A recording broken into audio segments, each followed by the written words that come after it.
My name's Scott Hogue. This is a demonstration of the game Drago's Inferno, and this here is a working prototype level which we coded by hand. I originally insisted that we make a level editor, but due to time constraints, I thought it would be easier in the end to go with an example level and see how much we could put in the game. I think it turned out pretty good. There's a small amount of shearing, as you can see, but once we put in a buffer strategy, that should be eliminated.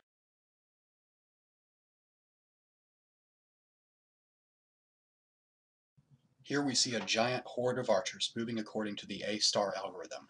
Right now they're not capable of shooting arrows, but they should be easy to put in once we have suitable sprites.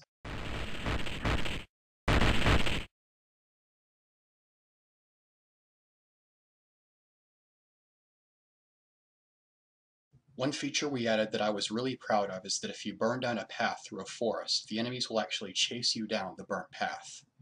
I think this will provide for a sense of realism.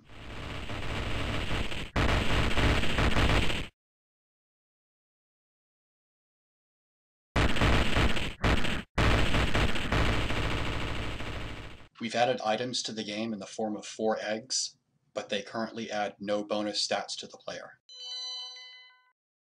To get the enemies to move intelligently, we used a portal system generated from polygons. In test mode, we can turn on all these structures and allow them to be viewed as an overlay.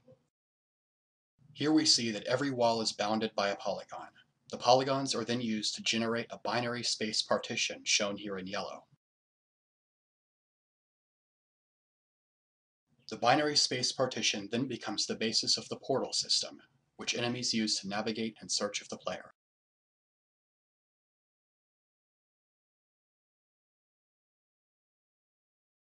Here in the forest, you can see that some portals are red and others are blue. The ones that are red are closed to the enemy search algorithm and treated as if they weren't there.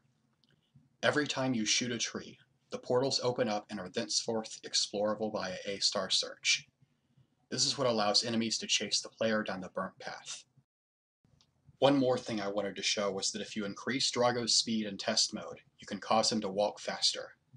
The collision handling algorithm we implemented took a very long time to design, but is so precise that objects can move at arbitrarily high speeds with perfect sliding and no errors. So for example, let's set Drago's speed to around 200. Drago can now travel at warp speed using an algorithm that projects him as far as possible around walls during a single frame. Again, I am Scott Hogue, and this completes my demonstration.